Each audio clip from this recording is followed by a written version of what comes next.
কি হয়েছে, কথা বলতেছো না? না বলছি, সবই ঠিক ছিল, কিন্তু এখানে এই যে 3 নাম্বার ছাগলটা, এটা কে? ওইটা আমি। তুমি আবার কবে থেকে ডান্স করা শুরু করলে? ভালো হয়ে যাও মাসুদ, ভালো হয়ে যাও। যাই হোক এই পোলার বয়সে ভাই আমি শিশু করে চেন লাগাইতে পারতাম না, সোনার মাঝে আটকে যেত। আমি শুনি নাই। এর অপমান আমি সহ্য করব। আর এই পোলাটা কি করছে জানি না। আপনারা কি ভাবতেছেন এইটুকু পোলা তার সিনিয়ররা পুরো পটায়া রুমের ভিতর মাস্তি করতেছে? জানি না। কিন্তু আমি একটু আগে বললাম না, হিসু কইরা চেন লাগাইতে মুশকিল ওর বয়সে আইসা। আর এই পোলাটা তার বাপের টাকায় ভাড়া করে রাখছে এই মাইয়াটারে হিসু কইরা চেন লাগানোর জন্য। দেখেন ভাই, এই পোলাটা তো আর সবসময় হিসু করে না, তাই না? আর প্যান্টের চেনও কিন্তু সবসময় লাগাইতে হয় না, তাহলে বাকি সময় কি করবে? বাকি সময় রুমের ভিতর মজ মাস্তি এবং টিকটক করতে থাকে। কিন্তু আমি জানি না ওই পিচ্চিটা আপনার কি হয়। আমিও মোশারফ ভাইকে জানানোর জন্য আজকের এই ভিডিও। কিন্তু আমাদের জানার ইচ্ছা আছে এইটুকু পোলা কিভাবে এই সিনিয়র আপুকে পটিয়ে নিয়েছে। তো আমরা কি ফাও নাকি ভাইয়া? খেলা হবে আজকে, খেলা হবে, খেলা হবে।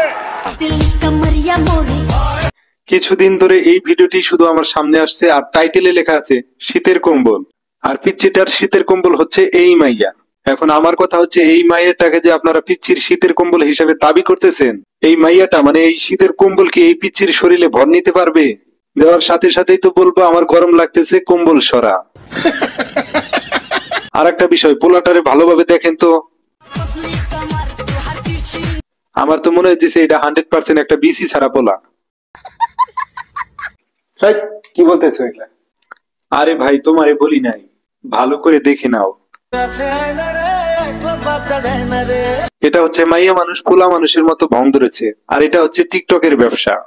আমাদের দেশের অধিকাংশ মানুষ যে সমস্ত চিন্তাধারার উপর চলে, টিকটকে এইভাবে একটি মাইয়া পোলার ভং ধরে আকাম উকাম করতেছে, ওই চিন্তাধারার উপর আমরা হা করে দেখতেছি। ইস পোলার মাইয়া জোস। পোলা মাইয়াকে আপনি যতই সুন্দর দাবি করেন না কেন, আমি 100% শিওর সামনেরটা মাইয়া। কেন জানি মনে হইতেছে এরা দুজন বোন। একটারে পোলা সাজায় ভিউ কামানোর চিন্তা ভাবনা। কি বলেন? এটা কি ধরনের পাগলামি? কিন্তু আমি শিওর হওয়ার জন্য তাদের পিছে কিছুদিন সময় দিলাম। আর যে সমস্ত পাবলিক এদেরকে বোন বলে দাবি করেছিলেন, আর তারা দুজন খুব রাগ হয়েছে, কমেন্ট বক্স দেখলেই বোঝা যায়। এবার আমি আরো একটু ভালো করে লক্ষ্য করলাম, এদের যখন চুমাচুমি ভিডিওগুলো পাবলিক দেখলো এবং তারা যখন বলল কাপল ব্লগার, তখন তারা অনেক খুশি ছিল। আর এই জিনিসটা দেখার পরে বুঝলাম এরা কাপল, কিন্তু এরা দুজনেই মাইয়া। আর সমাজের মানুষ নানান রকম কথা বলবে, এই জন্য একটাকে ছেলের গেটআপ দেওয়া হয়েছে।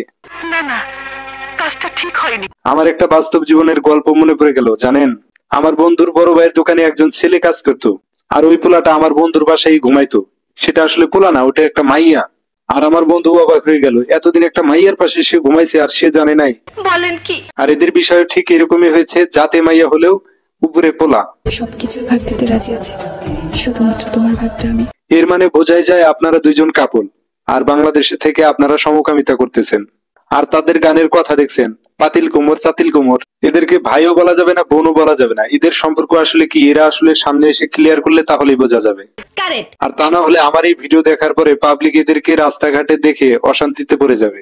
স্ক্রিনে এখন আমি যাকে দেখাচ্ছি, একে আপনি দেখেন তো, এটা 100% মাইয়া। আর এটাকে পোলা সাজায়া আমাদেরকে ধোকা দেওয়া হচ্ছে। ভাই দুনিয়া হয়ে গেছে এখন রঙ্গলীলা, তাই যে যেভাবে পারছে সেভাবেই চালাচ্ছে। আর যা আমরা দেখতে পাচ্ছি বাংলাদেশের টিকটক, এই সমস্ত আবল তাবল ভিডিও দেখাবার দিয়ে আপনারা আমার ভিডিও দেখেন, ব্যাপক বিনোদন পাবেন।